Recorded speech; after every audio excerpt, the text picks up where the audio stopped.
To kick off the special permits meeting. The only item on our agenda tonight, my name is Darlene Bruin, I'm the chairperson, and we also have Councilor DeMambro, Councilor Demers, Councilor Dillon, and Councilor Viola on the Make a committee. motion that we dispense with the reading of the previous meeting's minutes and approve. Second. All in favor? Aye. So, I think Attorney Julian, is he here? Tarby. Oh, Attorney Tarby, sorry. No, I thought, No, it's I was Julian. right. Yeah. Attorney Julian, come on.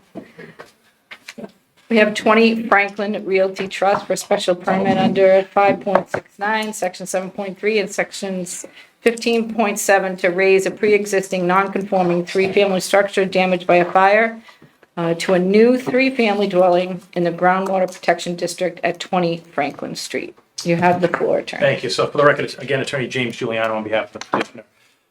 So I didn't want to present anything tonight, so I just wanted to kind of give a little bit, in case the neighbors came, I wanted to at least give them the right to speak. But we had I guess the first departmental meeting with all the departments last Wednesday. Very beneficial, very efficient. At that meeting, we had a couple of things that we're going to flush out with the revised plans, which we are going to be revising. So in talking to Councilor Dillon, I think it's just not right, I guess, with the departmental meeting to make those revisions come to committee. We're going to revise the plans as our plan, submit them, and then see probably continue the next public hearing as well at the council. So just to give everybody the time to digest the plans, get the plans over to the neighbors as well. Okay, and I have a formal letter that you wrote Correct. to the committee asking Yep. us to remove the matter from the agenda for tonight's I'll committee make a meeting. motion to receive the letter, make it part of the Second. All in favor? Aye. Thanks for taking me out of order. Of course. Thanks, everyone. Being A no motion to business, Madam adjourn? Chair, I'll make a motion to adjourn. Second. All in favor? Aye.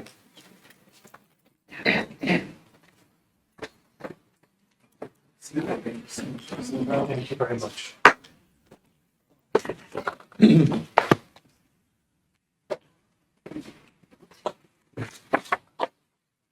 No, he's okay. Yeah, I didn't see it. Ready when you are, Councilor. Thank you. All right, I'll call to order the Committee on Ordinance, Charter, and Rules. On the committee with me, Councilor Demers, is Councilor Perullo, Councilor Mercer Bruin, Councilor DeMambro, and Councilor Viola. At this point, I'll entertain a motion to dispense with the reading and So moved. previous documents approved. All those in favor? Aye. Another matter of housekeeping, the committee received a letter or an email communication from Solicitor Salvati indicating that this matter would only go by the voting threshold of a simple majority for approval before the full city council. So is there a motion to accept this and make it part of the permanent So record? moved. Second. All those in favor? Aye. All right. The only matter we have on the docket this evening is the Pulte Homes of New England LLC proposal of zoning amendment to amend section 28 of the T-Bod located at the Vale. Good evening. Good evening, Attorney Town. We have a couple handouts of some slides. Make a motion to accept those as part of the permanent record. Second. All those in favor? Aye.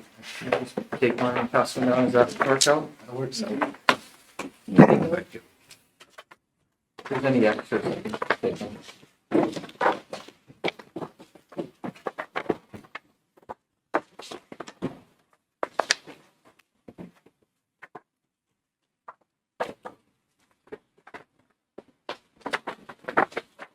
Thank you.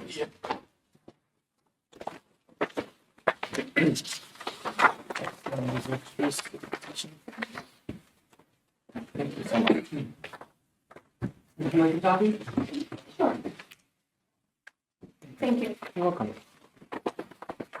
Okay, for the record, Attorney Joseph Tardy, Woburn and Redmond, 500 Unicorn Park Drive in Woburn, here on behalf of Pulte Homes of New England. With me this evening is Mark Mastriani, Vice President of Land Planning for Pulte, that's Petrie, Senior Manager of Land Planning. We have Sam Cole and Rob Dickey from Legacy Hall, and Bob Nagy from VHP. So I thought, since it's been a month since we've met, I thought it would be beneficial just to review where we are in terms of the permitting and just review some of the things we brought up at the last meeting. So Planning Board on February 10th voted to forward a favorable recommendation to the City Council on the proposed amendment. City Council public hearing, initial public hearing was January 20th. That got continued to March 3rd. We continued that to April 21st. So during the course of these proceedings, we'll provide you with a detailed memorandum outlining the project, including several articles discussing the life science market. We gave you a brochure of Del Webb 55-plus communities. We provided you with a further revised proposed amendment to the zoning amendment, and then we provided you at the last meeting with an emergency service department assessment. So when we go back to the council public hearing on January 30th, there were a few issues that came up, which I'd like to review and just provide a response. So at the time, it was raised that we weren't proposing any affordable units. Since that time, we submitted a proposed amendment that would require up to 10% of the units be affordable. In addition, Pulte will agree to the extent that's permitted by the Executive Office of Housing and Livable Communities to provide up to 70% of those affordable units be provided local preference per the EOH LLC's local preference program, which includes eligible Woburn residents. Also came up that Woburn needs a variety of housing. Just to read a section of the current HPP, suggests that Woburn needs to broaden the range of housing types in the city. The goal is to provide more options so that residents can find housing that fits their needs and stay in the community as their lives change. Del Webb meets that goal and provides for the first 55 plus 4 sealed units in the city. There was also comment that was made that the density was too much. We have in the slides that we gave you, the density here, 15 units per acre, or 35.55 acres. The Fairfield project, 425 units on 16.16 acres. That density is 26.29 units per acre. Avalon, 350 units on 5.37 acres, with a density of 65.17 per acre. And then Emblem, the 120 Commerce Way, 290 units on 3.38 acres at 86 units per acre. And then there was also some concerns about the number of calls by the police and fire department. At the last meeting, we reviewed once again that Del Webb is not an assisted living community or a nursing home. At least one occupant of a unit has to be 55 years or older. And we did provide you with a specific emergency service department assessment that was prepared by Fugia Planning and Development, Inc. There was another concern with the proposal will create traffic problems. Rob Nagy of the HB will review those numbers with you shortly. And then projected real estate taxes for the Del Webb are less, and waiting for the site to be developed as originally proposed. At the last committee meeting, Rob Dickey of Lega McCall discussed the current market of the life science industry and how long it will take to bounce back. Well, both Rob and Sam are here this evening if you have any further questions on the life science market. In terms of real estate taxes, I'd like to review what's been paid in the past, currently, and the future projected taxes. So Kraft Food, prior to Lega McCall purchasing the property in 2018, paid the city about $350,000 per year in taxes. During the rezoning in 2019, it was estimated that the taxes for the entire development of the T-Bot would be $5 million to $6 million, and that comes from the City Council meeting notes from June of 2019. Presently, the tax is being paid to Woburn at $2.42 million. Montville Land pays $280,000 for its vacant land. LCS pays $650,000 for the Delaney at the Vale, And the Pulte home ownership properties pay approximately $1.5 million.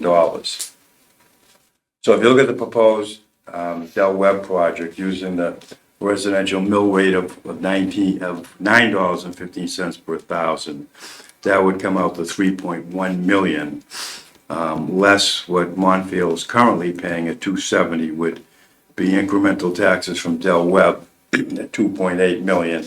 And then when you add that to taxes that are being paid out of the Highland at Vale at 1.5 and the Delaney at 650, you've got a total of $4.95 million, which is roughly what the city was expecting back in 2019 when the T-Bod was approved. So we've submitted a zoning amendment where the T-Bod becomes the T-Broad, T-B-R-O-D. Goal of the amendment provides flexibility to the property owner to expand the potential use of the vacant industrial land.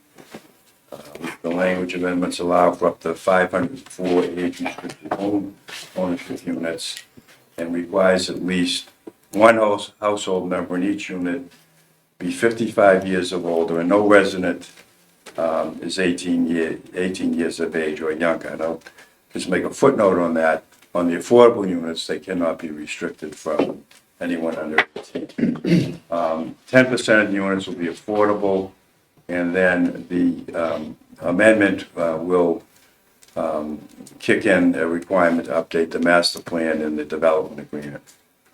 So at the city council meeting back in January, the council expressed a concern, as well did the planning board, that the Pulte proposal could adversely impact the city's safe harbor status.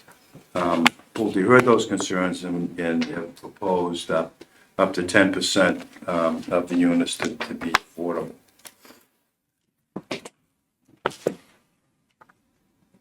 And I'm going to submit, at the end of my presentation, since the council meeting, our team had discussions with EOHLC, and it was suggested that the following language be inserted into the proposed zoning amendment to ensure that the affordable units comply with state law. And I'm going to give you a red line of that in a few minutes. The language is that no less than 10%, in the language that we had said up to 10%, so said no less than 10% of the age-restricted home ownership units must be affordable as defined under Mass General Laws, Chapter 40B, to households whose annual income is less than 80% of the area-wide median income for a period of no less than 30 years through an affordable housing restriction as defined by Mass General Laws, Chapter 184, Section 31. So in the next version of the zoning amendment, this language is there, and I'll submit that in a second. So in looking at this proposal, we put together a list of community benefits to the city of Woburn from this proposal. As Mayor Concanon indicated in his inaugural address in January, the city of Woburn needs new growth to produce additional taxes to help fund city expenses. The proposed Del Webb will provide additional real estate taxes. Number two, the proposed Del Webb will provide 10% of its units as affordable housing, helping to sustain the city's Chapter 40B compliance. 3, 70% of the affordable units, to the extent permitted by EOHLC, will be provided local preference per their local preference program, which includes eligible Woburn residents. 4, the proposed zoning amendment is for age-restricted housing, which will have minimal, if any, impact on Woburn Public Schools. 5, the traffic impact will be less than the full build-out, and Rob will go over that in a few minutes. Impact on water and sewer systems will be significantly lower.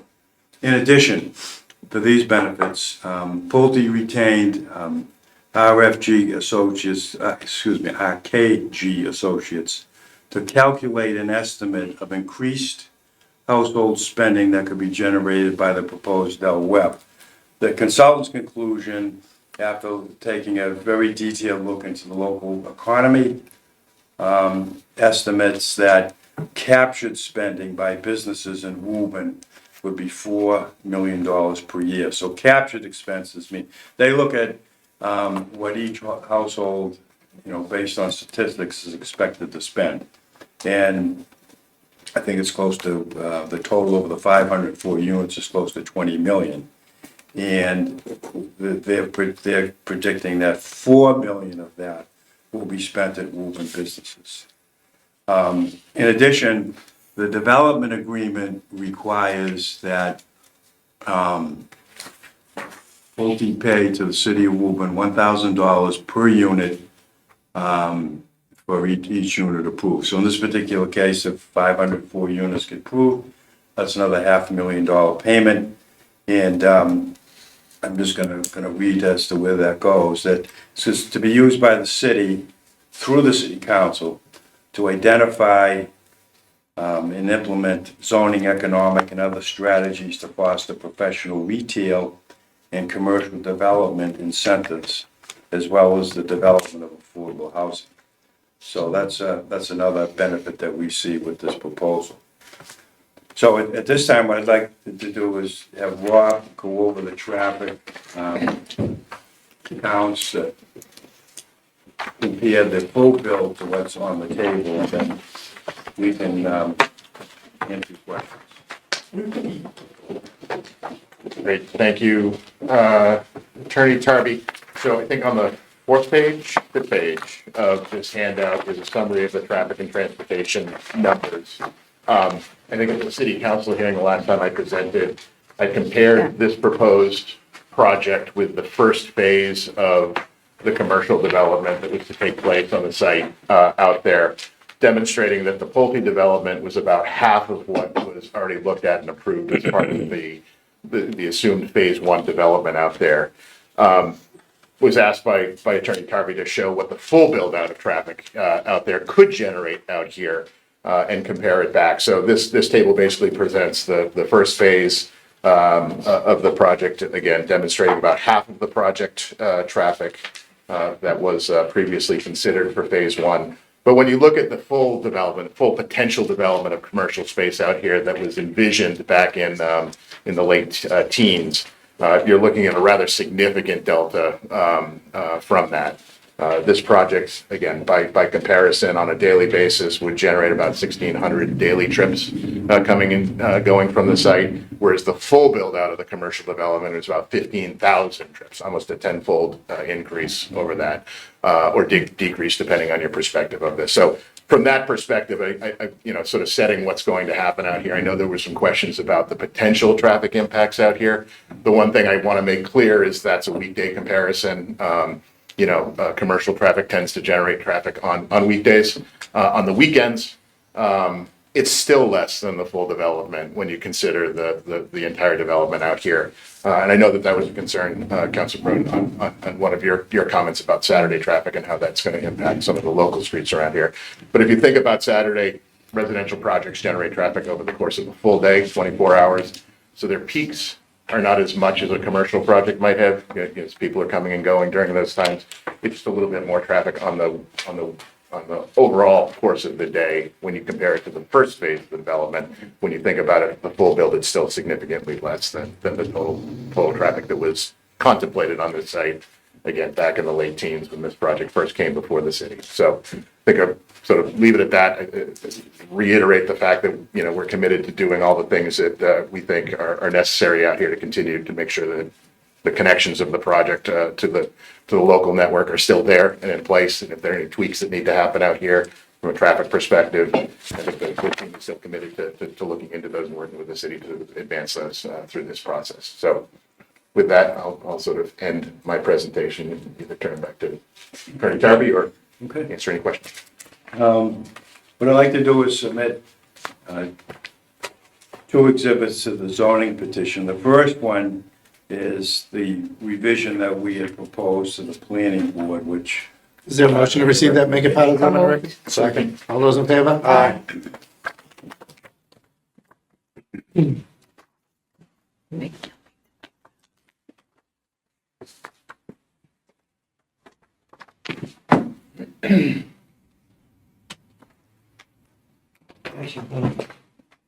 Mr. Chairman, I have a second document which accepted the red line of what you just submitted, and then has a further red line with the language that was suggested by the state agents.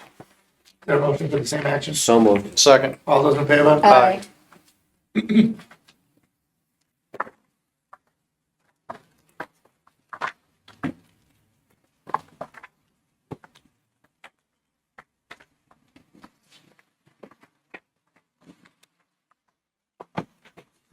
Thank you.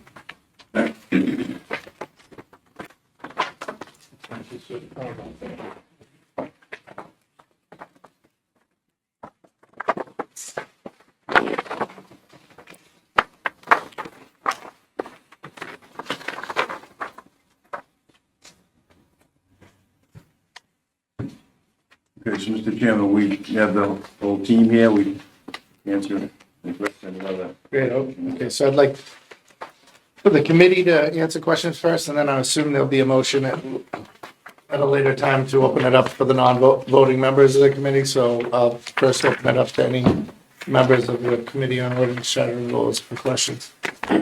I'll make the motion if it's okay to open up to the entire committee at this time. Second. Okay, if that's the will of the committee, all those in favor? Aye.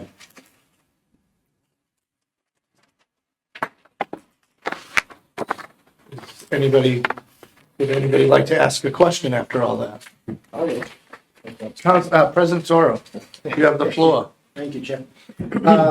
Joe, thanks for the presentation, appreciate it. Couple questions. When we were talking about the tax revenue that would be generated, I think we said $3.1 million roughly. Is that what it was, the additional tax revenue? And that was a little bit over 3 million. And it was based on the tax rate of $19 or give or take 5,000.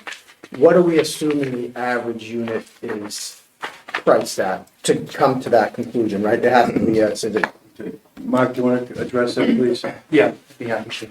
Thank you. So I just want to open up this packet here to make sure that I answer it accurately. Because I think I just have a few extra slides that were in our PowerPoint presentation previously. So, yeah. So one of the things that I wanted to just make sure is when we went from the 0% AFU and we amended the zoning amendment, and we went to 10% AFU, the property tax revenue did change slightly. So the numbers that I have are 2.9 million in tax revenue. that's assuming a 10% of. With that assumes a 10% AFU, so we worked with Mark Frugier to adjust those numbers, and they came down slightly. And then the net positive fiscal benefit is roughly 2.65 million at full stabilization. That's subtracting essentially. Yeah, what we subtracting tax out the revenue. projected costs that Mark Frugier had. So, with that, the estimated sales revenue that was used in basing out those pricing was roughly 650,000. Per unit. Per unit, yeah. And for the market rate units. And then for the affordable units, there was a 1-bedroom calculation that's done by the state, and then a 2-bedroom calculation that's done by the state. And those range somewhere between like 250,000 to 300,000 for the affordable homes, depending upon 1 or 2 bedrooms. In the calculation of the market rate units, the 1-bedrooms ranged somewhere between 500,000 and 700,000 based on the size and the location and the amenities that the homeowners, the specs that the homeowners put into the home.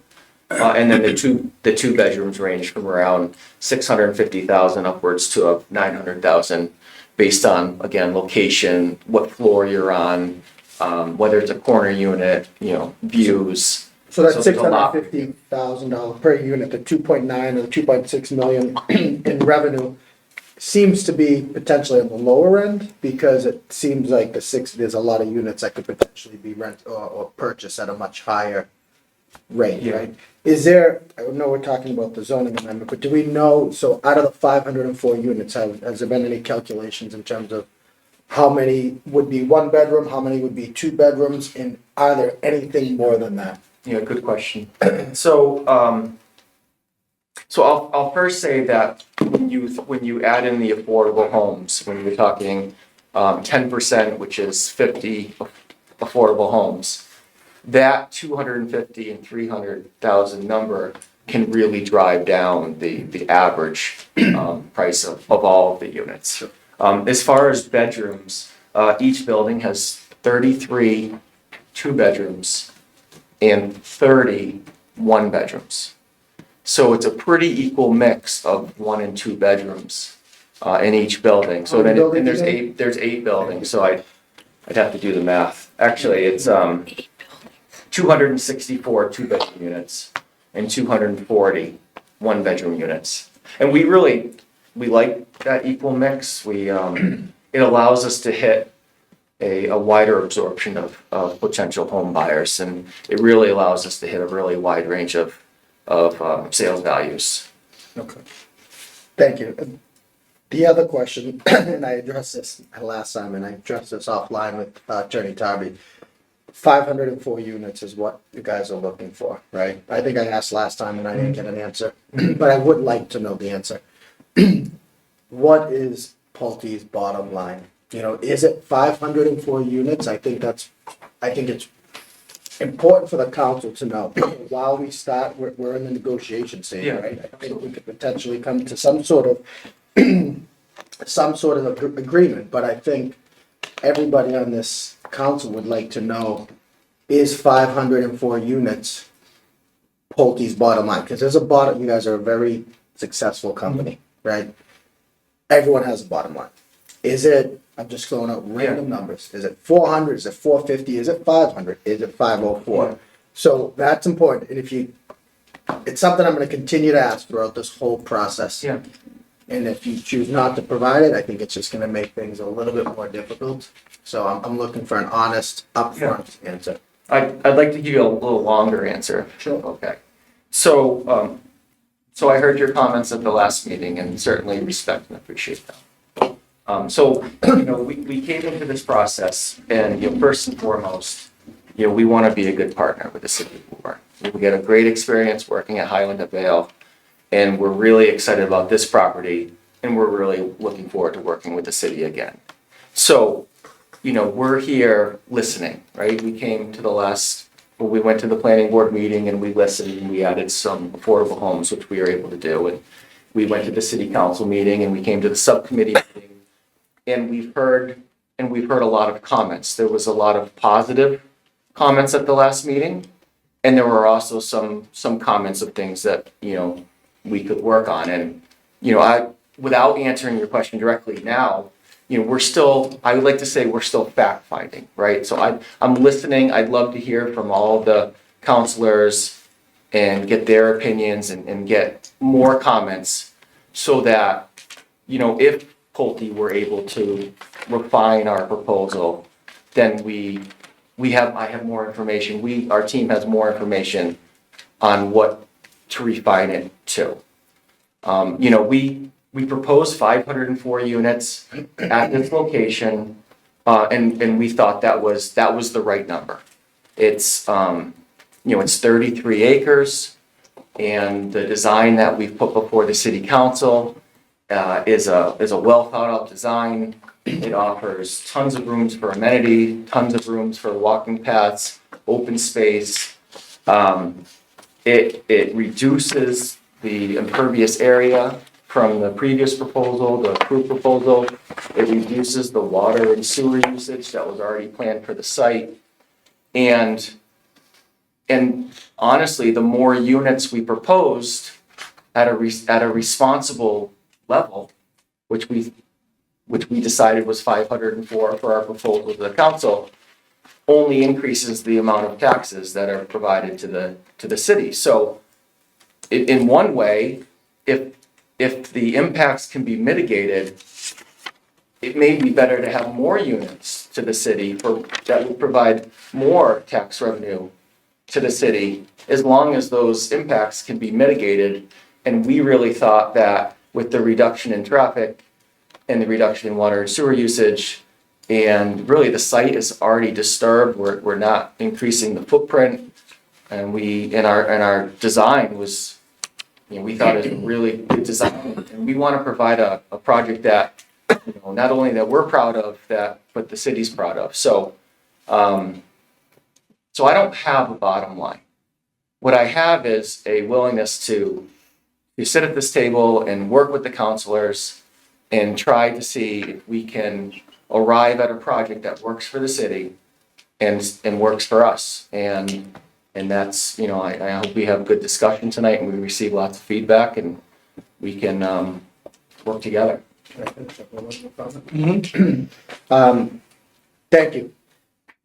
I don't disagree that the proposal, in terms of how it looks, is great. If I was 55 plus, maybe I'd want to live there. But Jeff and I are looking. going off obviously the more units we do, the more tax revenue. That's fantastic, right? If that's the case, we just put 2,000 units in there. The mayor would be great. We can continue with our budget increases, but that we have to. Right. We're trying to balance that. Balance, right? The will of the need for the city, the tax revenue, the implications it has on the area and the city as a whole that a development of this size would have. For me personally, and I'm going to leave it at this, the reason I asked the question as to how many units Pulte could swallow is I don't support 504 units. That doesn't mean I don't support a project there. And I don't have a number. I don't have a number at 400 or 300 or 450. But what that does for me is it gives me an opportunity to say, to use it as a negotiation. And 450 was, again, just using a random number, 450. Maybe the reduction in units are down a little bit, right?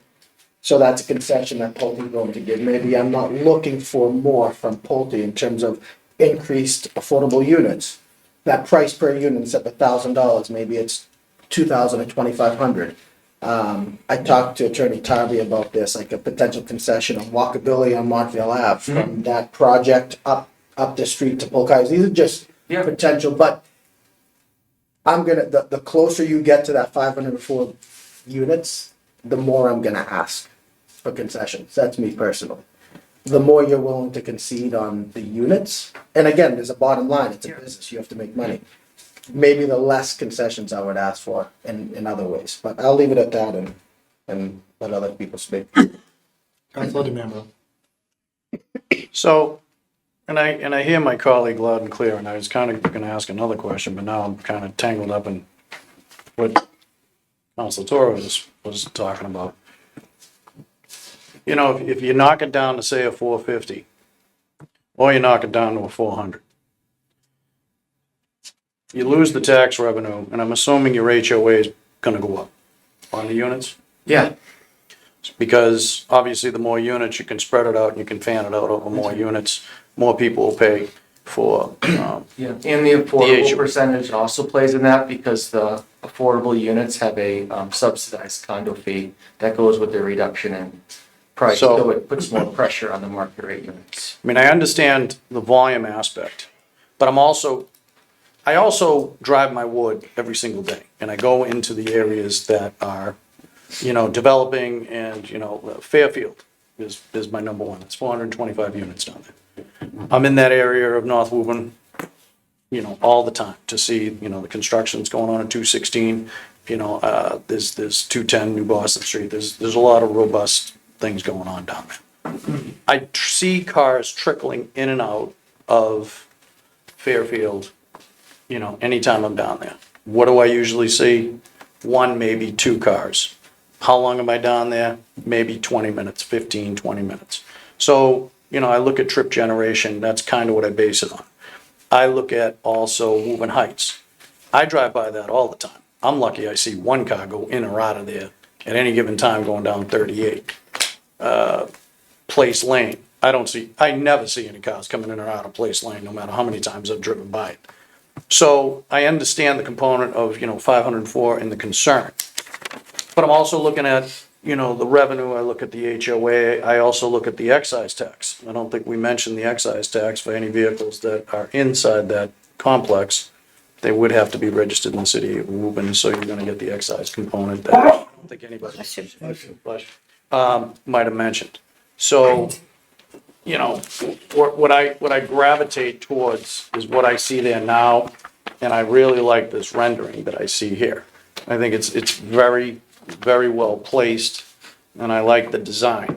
I think it sets back so you don't see all the high rise, but I also understand that this is 55 or older community. I don't think these are going to be people that are gonna be constantly in and out, like young college students or, people in their mid-20s that, have, social lives, so on and so forth, that wanna go in and out constantly, and they're constantly on the road. As for the weekend traffic, I've lived in Woburn my whole life. I mean, weekend traffic right now is robust. I would suggest you go to Market Basket by no later than 9 AM on a Saturday, because by 10 AM, all hell breaks loose in that area. And that's before we have any of this stuff. So when I start thinking about traffic, I start thinking about and considering what we already have in the city. That's not to say that people won't be running in and out of that area, if something like this was to come, to Woburn. So, I weigh all these options. I mean, the 504, I see where you're at that number, and I'm not opposed to dropping it to a 450, but I'm also looking at, what's there now is a pile of gravel. I understand there's a commercial component that people are holding out for, but again, I will repeat it. We have plenty of for-lease signs throughout the city of Woburn. We have some commercial companies that are probably going to leave our city in the next year or two. The incoming of commercial and industrial seems to be stagnant at this time, even though we are making, progress on a couple of projects. So I'm weighing all of these options. I mean, I like what I see here. I see the benefits. I also see some of the concerns, but as of right now, I'm still open on this project. Thank you. Council Viola. Thank you, Mr. Chair. Has there been any talks about adding to the affordable housing to maybe make this look better to the council? Maybe make it 12% or 15%? Yeah, this is the type of feedback we're looking for, as Mike said, then we can evaluate everything. Because if we were to make it 12%, that would be 60 units. If it was 15%, it would be 75 units. That might be something to look into. How many units come to 12%? 12% is 60 units. 15% is 75.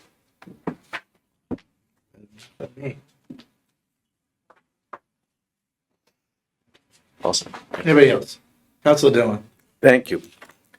Councilor DeMambo got me in the excise tax before I could get there, but that's okay. I thought I felt you kick.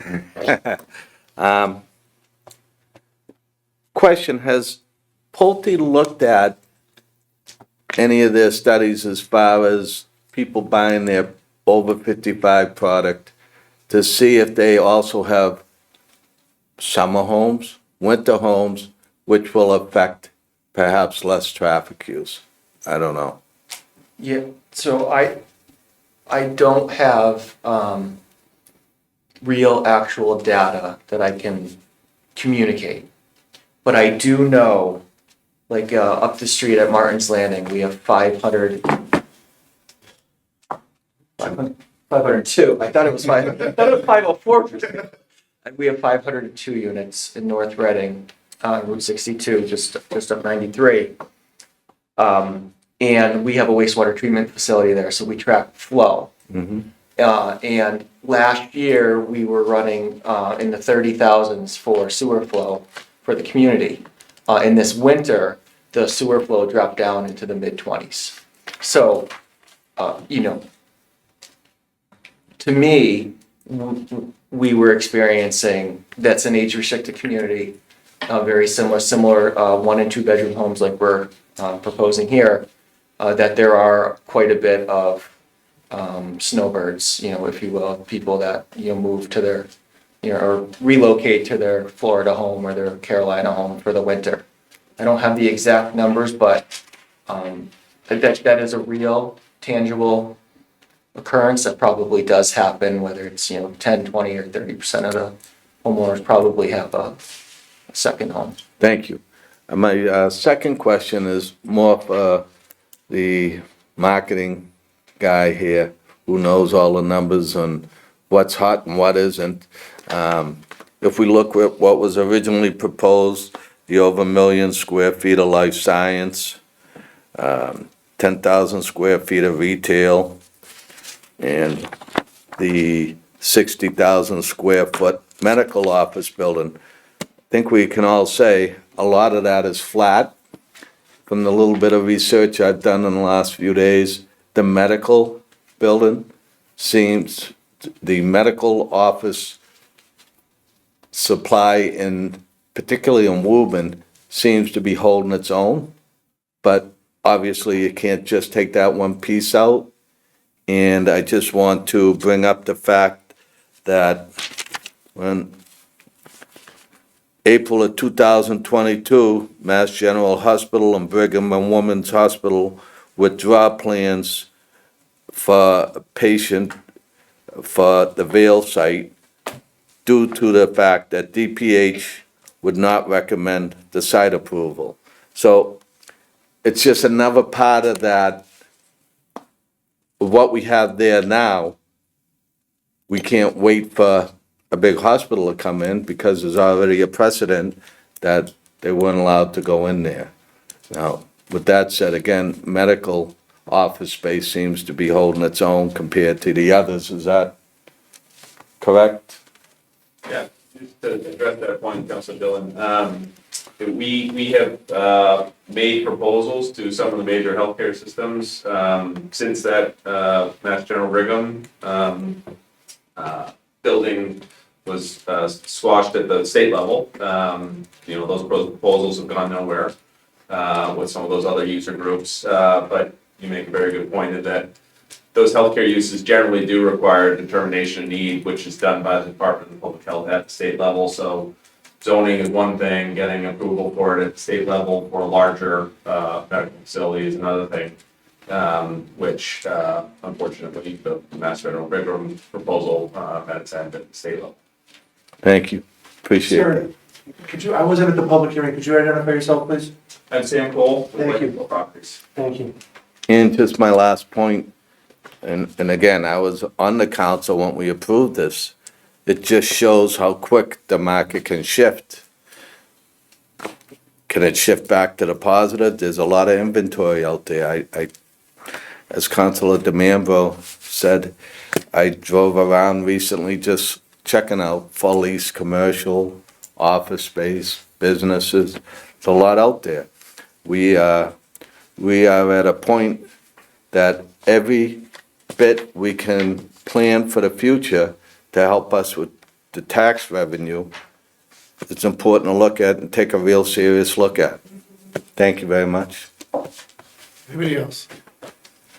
Councilor Papalato. Thank you. So President Toro, you stated at the beginning of this process that the decision to rezone is not an appealable decision. But if we go forward and we approve this, the rezoning, then there are appeal processes that can happen based on number of units and other things. I believe, so I know the special, if we were to go to the next phase, which is a special permit, there is appeal rights just in general. Someone can appeal our decision to not grant a special permit. Right. I believe at one point, I would have to check with Attorney Salvati or City Solicitor Salvati, but I believe if we made the decision not to approve the zoning amendment, that is not appealable. But Councilor Tarby, do you see that as the case? I have to write a legal brief. Yeah, so, I'm not off the There are top of my different head. circumstances where Yeah, it is I think appealable. we're best asking City Solicitor Salvati, but that's my recollection. Okay, so that's what I thought I It's understood. also important to note, though, that we're debating the ordinance change tonight, not the special permit. So that's something that everybody needs to keep in mind. The zoning component We of are that. debating the zoning amendment, Right. not the And my special point- permit provisions. Right, and the point of this is, if we feel like this isn't gonna fly, we need to kill it right now. We don't need to wait to let it get to the next phase of the process. We need to do it so it's irrevocable, that's the end. You know, then we start getting into the number of units, the police, the fire, the traffic, the school, all of that stuff. And that's not this discussion, that's the next discussion, that's the special permit part of this thing. I feel like none of these are directed directly at your organization, because it's hard to argue with anything you see in here. I don't have a question on the density. I think that you know, it's well thought out, and this picture is nice, so my comments are only internal to how we're dealing with things here. It's not a reflection of what I think of your company, because I think the world of it. But I feel like internally, we need a long-term strategy on residential versus commercial. Because if we just keep looking at these things as a one-off, every time we go through here, it's a disaster. You saw what happened at Central Square. This is happening.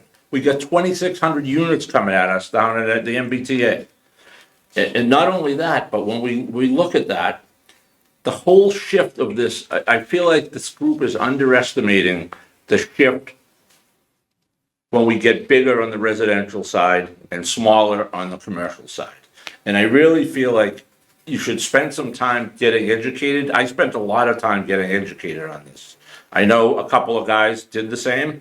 I urge you all to do this, because if we make the wrong decision here, we could be costing ourselves millions and millions of dollars over time. Because what's happening here is, it's basically, it's close to 3-to-1 when we have commercial versus residential properties. We include personal property taxes and other things. It's a huge difference, and nobody has a crystal ball. Nobody can say it's gonna take 2 years, 5 years, 10 years. Nobody knows the answer to that. But things shift. Things shift all the time. And if we sat on this thing for 3 years and 4 years, and then it flipped, and we were able to stop putting commercial properties in there, there's an enormous benefit to us, not only on that, but that whole business we went through with the shift of the 1.75% shifting. That is an enormous component to this that nobody even understands that to a degree. Trust me, look into all this, because as I said before, when the residential bubble gets bigger, and it's gonna get bigger with all these other things that are forced on us, we have an opportunity to speak for ourselves and not get it forced on us. And the smaller we make that commercial piece, the less we're able to push over there. So in effect, yeah, we're creating more tax revenue by, you know, the 2.9, if it's half of that, it's, you know, 1.5, or whatever the number is. We're creating that, but we're losing out on the possibility of shifting into the commercial side. So I urge you to go talk to the assessor department and get educated. I walk around with this document all the time. You might remember this, reclassification? Yeah. There's great stuff in there. I was gonna support on that, and that's, maybe we ask the assessor to come down, so we all hear the same song. And then instead of waiting for the tax come and we dance about where we're at, why doesn't he talk to us forward-looking? And so we have a better understanding. I know I went up, Jeff went up, you went up. Yep. Why don't we do it all at once, and it can be what's procedurally correct in this committee? I agree. Have him do a shift. But I do feel without that information that people have, you can't make a good decision on this without having the whole picture. And I really, really believe this. So it's a large decision. It could cost us a lot of money if we make a bad choice or make the wrong choice here. The company's great. There's not gonna be a problem with anything that goes there. It's the tax part of it and it's the money part of it. And we need to take our head out of the sand and look at the whole picture. So that's kind of where I am. Council member.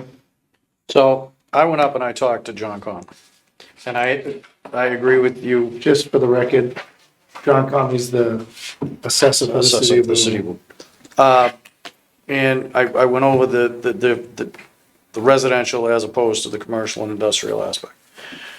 And I will say this, up in Ward 6, you know, we have the new Boston Street plan that was just, you know, broadcasted by our planning department for the last few weeks. You know, in that is, the possibility in the future that some of those 1- and 2-story buildings will mature into larger buildings. If, you know, the economy and the market should, you know, demand it. Again, you are absolutely right, Council Papalato. There is no crystal ball. But what we do have is if you drive around the city, an abundance of industrial, you have an abundance of warehouse, you have an abundance of commercial real estate, and you have some commercial properties as of just recently that are given their notification that they'll be moving out of the city. So there isn't, I don't see a demand to backfill those. I don't see real estate, commercial real estate agents that I speak with, you know, having people banging on their doors, blowing up their phones saying, we want in on Woburn, which concerns me because we do have an abundance and a lot of this has been sitting dormant for years now. We actually have commercial property that's been undeveloped for decades. So at what point do you sit there and make somewhat of an educated decision or I guess as a group as a whole, that you sit and say, where are we at and what can we do? We can't remain dormant on all areas. So you have to kind of yield to somewhat of your point. What's the market dictating right now? It seems like it's shifting more towards a residential component as opposed to a commercial industrial. Is it just Woburn? No, it's statewide. This is what we're seeing. So, you know, is it a state house problem? Is it just the nature of the beast? Is it the economy nationwide? I'm not sure. But I know at one point we were very robust in this area in the 128 belt, and the place was booming. This whole area from Peabody down to what was booming. Right now, I can't really say it is. I've even heard Waltham struggling, Watertown struggling. The North Shore is struggling with their commercial component and industrial component. So I just want us, I don't believe, you know, it's head in the sand. I believe it's the unknown. And we're all kind of just searching for the answer and we're not coming up with much. So that's the way I see the market, at least Woburn's market as of now. Thank you, Mr. Chairman. Councilor Mercer Bruin. Thank you. So all of this is cyclical, right? Changes every 4 to 5 years. That's never going to change. One of the big changes that happened to everybody, not just Woburn, was COVID, right? So that changed a lot of what was going on with commercial because it shifted how people were working. Now a lot of people, companies went, maybe I don't need to spend all this money on real estate if I can throw somebody a laptop and a printer and call it a day, right? That's a real thing. But it's also a real thing if, I don't know, some of you guys have 20-somethings, I know Michael does. People are having the 20-somethings go back to the office. They're getting them back in there in town. They're requiring them to go back to the office. So, yeah, so mine are too. So at the end of the day, and all their friends, and some of them are looking for other jobs that will allow them to work at home, and those are becoming increasingly harder to find around here. The only reason I bring that up is because one of the reasons we're seeing all these vacancies so recently is because of COVID. I don't hate this proposal at all. I just don't like the number. I don't like 500 plus. I'd love us to get to a different number. I can tell you for me, it's not 400. Maybe it's somewhere around 250, 300. So I'm willing to have the conversation like everybody else said here, but I don't like this big number. I do like that it's home ownership. Love that.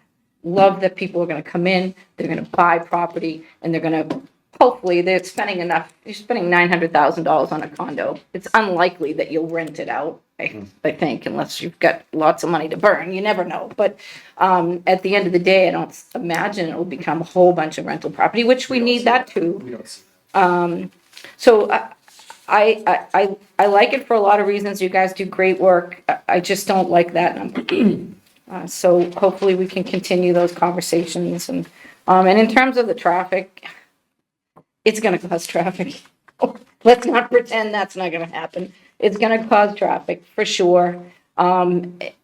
There's no way we're not gonna see impacts on Montvale Ave, but are there ways to potentially mitigate that? I believe there are. But we are gonna see traffic. We're gonna feel the traffic, especially on those Saturdays and Sundays, which is when we didn't have traffic before. So it's really important for us to figure out how not to take away what's a good thing right now, right? So, yeah, I'm all ears, but we gotta figure out something on that number, for me.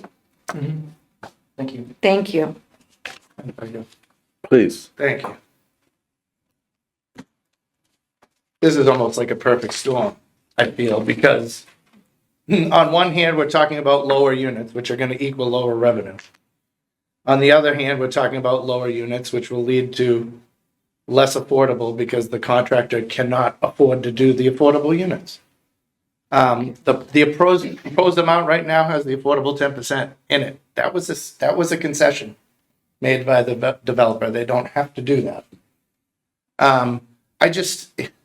The amount of non-negative impacts that we're talking about here, we're talking about revenue that's expected to be on par with the original proposal. I just got onto the council. I was a non-voting member on this particular issue when it happened. All right, so I wasn't able to impact what would have gone on the site or any other restrictions or the T-Bot itself. Based on the traffic numbers, and I know that the great joke to make during these debates is, we don't trust traffic engineer numbers all the time because they seem very rosy. I just can't get over how we're looking at the map of what was supposed to be there with all the commercial buildings with medical use and biomanufacturing and office building R&D. I would, just as a reasonable person, consider there would be more traffic out of that than there would be out of a 55-plus community. 55-plus folks with a bunch of amenities there are not going to be coming back and forth as they would in a regular community that's being developed, nor would it be a commercial site. So I'm trying to, make everybody's comments relate to a cogent idea of where we would be going on this, because it seems like there's a lot of counter arguments against each other when we're mentioning this. And I remember when we were originally talking about the commercial piece, the main point of the commercial piece is the revenue. But everything we're talking about right now with regards to this ordinance change is a reduction in the revenue that's being proposed right now, as proposed by the petitioner. So I'm a little concerned at what we actually are going for right here, because I think it's very easy to sit back and say no more residential in town. Very easy to do that, because I've heard from two councilors saying that this is a pretty good idea, or there's nothing they can argue with or say negative about it, or hard to argue in the proposal, I think the line was. And I do understand the tax shift concerns. You know what? The tax shift concerns are twofold. It's on us for not more forward thinking on the economic development piece. There's some colleagues here at the table that have told me that they're in favor of getting rid of an economic development manager position. So where is that commitment to making sure that we get those commercial? And I'm sorry for going on here, because what ends up happening sometimes, and I'm guilty of it as well, is we debate lack of being proactive in other areas on a petition that's before us that the petitioner had nothing to do with. And it's concerning to me, because this is the same exact things that folks are going to watch on TV and get scared away from wanting to do business with Woburn. Because we're arguing about something that we're not doing a good enough job on when it comes to economic development or attracting advanced manufacturing, where there's a 22,000 square foot building that would have been shipping or manufacturing years ago, where now we could use that 22,000 square feet for a developer to come in and put advanced manufacturing where there might be 20 employees for that 22,000 feet, where years ago, there'd be 300. So it's just these considerations that I hope, we would start making too, because once this issue ends, and it's happened before, all of a sudden, we no longer talk about the issue that we have a problem with in the long-range vision of what we're doing in the city. And nobody wants to join in on a changing of a zoning ordinance or changing or tweaking things in other areas that will help us here. The way I look at it, if we were to move forward on approving these, we would meet the revenue that was expected from the original Vail total project, and then we could focus on other areas that we have a more blank canvas of a T-bod or type of an overlay district like we will up in the new Boston Street area, which definitely wouldn't need any more residential units, but we could look at making it an innovative district, going in and grabbing tax credits from the state and attracting businesses to come here that might not find space cheap enough in Boston or Cambridge or Waltham now. It's it's puzzling because there's been a lot of contradictions that have been brought up, and I do have tax shift concerns. Because one of the things that, that isn't mentioned in the tax shift concern is that when we have major projects ongoing in Woburn and those companies' equipment is here, is taxed as personal property. When those projects go away, we lose out on the personal property. And that was a large bullet hole in our revenue. That was a large chunk of our revenue that we didn't really account for over the long run. And that's what came back to bite us. So I think, I think that this project is pretty innocuous in the sense of the impact would be a lot less than the commercial designs that were originally proposed. I just think we can't just sit here and say no residential, no residential, no residential when we have a proposal that would be less than the commercial and about as equal to the revenue that we were all going to get there. Could we wait another 5 years? Yeah, but are we going to wait another 5 years for the full revenue from this site? Are we going to wait for life sciences to come roaring back when I bet you a lot of that's going to actually be retrofitting of current buildings that were already built? The new construction, I don't think is going to come back for that as vibrant as it once was. And then the federal government has been cutting NIH money that has been going to a lot of the life sciences that are outside of the hospital market. So any type of research and development, that federal money is gone away. So I'm torn here, and I respect my colleagues.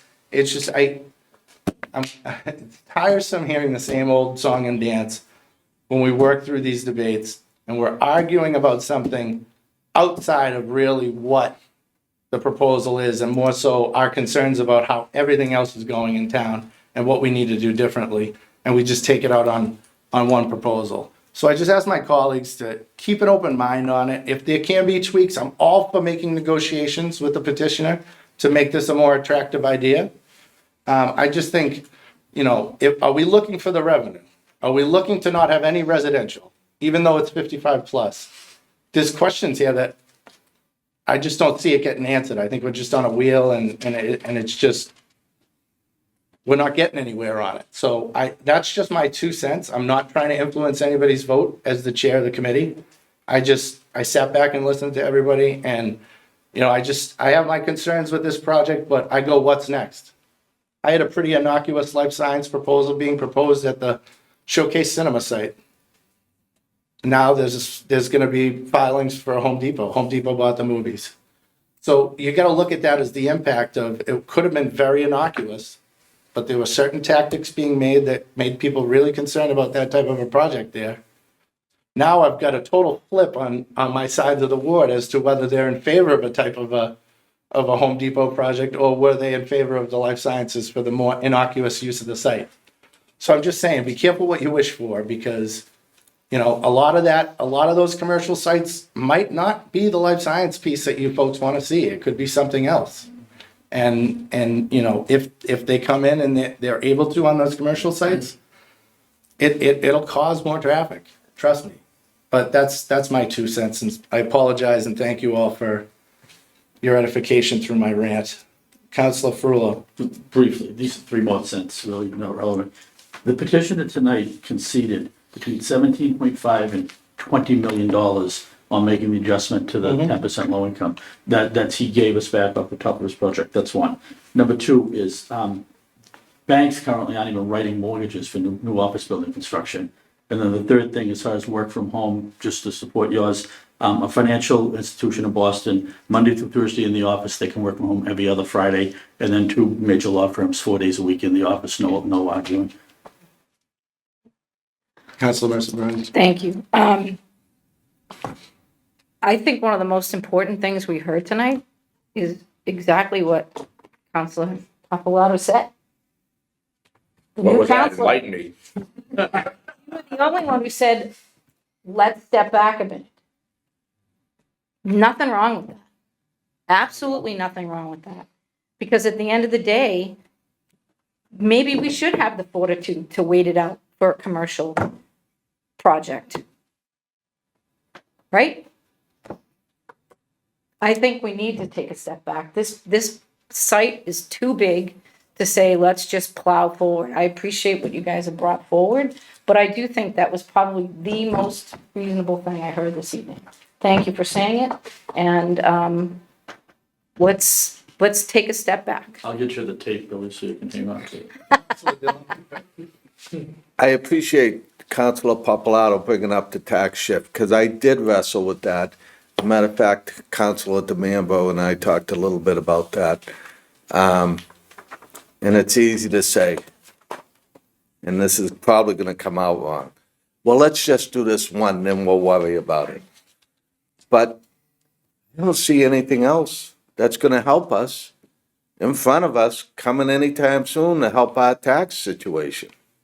Now, granted, this is gonna take a while to hit, but we're gonna be talking budgets very, very soon. And we need a foundation to start with. So is this the one that we say, well, maybe this is the one, and then let's encourage where our commercial and our industrial typically is out in Councilor DeManville's area. This isn't beautiful meadows and running streams that were taken down to build condos and townhomes or whatever. This is, right now, I think we can all agree, it's pretty rough to look at. To leave it there on speculation for how long? I don't know that we're doing the right thing with that either, but I do appreciate what you said on the tax shift, because that was at the beginning of December, and the big deal is lack of growth. Lack of growth. None of us, again, have a crystal ball, but we do know something's in front of us right now that could help us get through what's coming forward in the future with our tax situation. So, In addition to lack, I'm sorry. that's all I have. Thank you. In addition to lack of growth, I think the loss of tax revenue. If you drive down, when I go up to visit my father, I drive out through North Woburn. The empty buildings with the full lease signs, each of those is a minus tax money. That money was in the bank last year, it's not coming this year. So it's the gap, and I'm not smart enough with numbers to talk to the gap, but it's changing. I mean, 3 big warehouses on Wildwood Street, at the bend on Industrial Parkway, all going up along Industrial Parkway is empty. They just rented the Limbaugh building, I don't know who went in there, but It's R&D. it's getting crazy up there. It's R&D, and I think there's only 5 or 6, there's about 8 vehicles in there at any given time. But we're gonna lose money. This year's budget, the income's going down and the costs are going up. Councilor DeMambo. The other thing too, we always gotta keep focused on is the incentives. You know, there's a lot of cities and towns that are offering incentives to bring businesses in. You know, we're a robust city, you know, between upgrades in our mitigation for our infrastructure, water, sewer, you know, roads, signals, striping, paving. You know, we gotta weigh that as well, because these businesses, it's all about the bottom line and the number. And if they're not allured in by not just the location, it goes beyond that, because now there's too many cities and towns that are offering incentives. New Hampshire's offering a boatload of incentives. And if you have been paying attention to the market, there are businesses that are going right up over the line. Why are they doing that? Incentives. So we have to keep our eye on that component as well. Because it is, a balancing act, not only for us as city councilors in our city, as the mayor and everyone else, they always look at the numbers. That's what it's all about. According to the mayor, $200 million corporation, we're in charge of it, responsible for it. It concerns me that there are these incentives that are causing companies to not even look at Massachusetts. They're going to other states. That scares me. That makes me nervous, considering we're the second highest taxed state next to Hawaii. So we got to keep that in mind too, how we can take and keep this motor running. And do you wait? Fine, we can be complacent and we can wait. For what are we waiting for? Unless the State House is going to take and give us the incentives, or they're going to give us, something to work with to lure these things in, what are we waiting for? The opportunity for a commercial component to come in here, or an industrial component to say, we want to be in Woburn, in Massachusetts, and we don't care what it costs. I'm not so sure we're going to see that anytime soon. And that makes me nervous, because our budget is coming down the pike in the next month or so. We're going to start seeing the numbers again for 2027. And if people are leaving, companies are leaving, or I have commercial buildings right behind my house that have not been occupied for decades. 130 New Boston Street has not been occupied for 10 to 15 years. They've tried, they did the lab thing, they spent $2.5 million on renovating a building.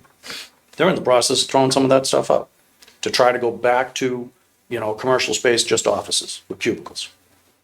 They're trying. There's commercial components, the $80 bill out, and they're charging $40 a square foot on an $80 a square foot build out. The numbers aren't making any sense. So I think we all need to be cognitive of that and be aware of all of the components, not just the residential, the T-bod, all of it as a whole. And we got to be vigilant, or we're going to be in trouble. Council Papalato? So I think we all agree that the best thing we could do for the taxpayers is to get more commercial in here. There's no one that could dispute that. No. And whether it's incentives, whether it's getting more proactive with the economic development, whatever that is, I feel like we need to press on that as hard as we can, because that's the fastest way back to a better situation than we're in right now. And the other part of this thing is if you look at that lot there, that's got to be one of the best locations in Massachusetts. So we're not going to go to the back of the line when people are looking for commercial properties. We're going to go to the front of the line, and that's going to be used. They're going to want to be there. It's at the intersection. Free advertising. It's perfect. It's at the intersection of 93 and 128. What could be a better spot than that? So we have to be patient. We have to be patient. If we hit that panic button and just approve all these things, we're going to be in a far worse situation. So from the chair, what is the will of the committee? Leave it in committee. Take no action. And as a follow-up to that, Councilor Sidorow. we are, in charge of our own destiny to some extent, right? So what is the city doing to go out and recruit some of these folks that we need? What is happening on that end, right? We need, and I think it's Casey, right? Casey is working hard. I think it would be great through the chair to Mayor Concanon if Casey came down and maybe gave us a presentation of some of the places that she's out, knocking on doors to find out how we can bring more business in here. And at the end of the day, maybe some people at this table could help Casey with some ideas of who we could knock on doors and how to shake the trees a little bit. That's good, Mr. Chairman, I know it's on. Is there a motion to suspend the rules? So moved. Second. All those in favor? Aye. Mr. Mayor? Thank you, just to that point. Absolutely, Casey, I'm sure would be thrilled to come down and let you know her efforts, but the larger context matters here. The mini master plans that we've shared with this council, the opportunity analysis up in New Boston Street that we've been chewing on for a little while now, the mini master plan downtown, these are the tools, these are the levers, these are the things that we as a community can use to entice businesses to be more open for business. So she can tell you the committees she's a part of, and the planning groups that she goes and meets with and strategizes on ways to entice businesses. She can absolutely do that.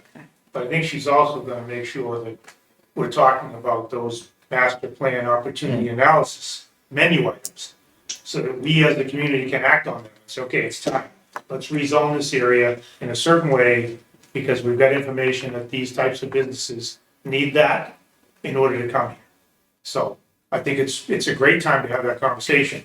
We've had pieces of it, and we can have the whole thing together at the council's convenience. Thank you, Mayor. So it appears, Attorney Tabby, that the will of the committee is to leave this matter in committee, and I'm sure there's a few counselors you may want to reach out to at that, or with your petitioner, and we can meet again. Yep, no, we appreciate the input. Is there a motion to adjourn? So moved. Second. All those in favor? Aye. Thank you very much. Thank you.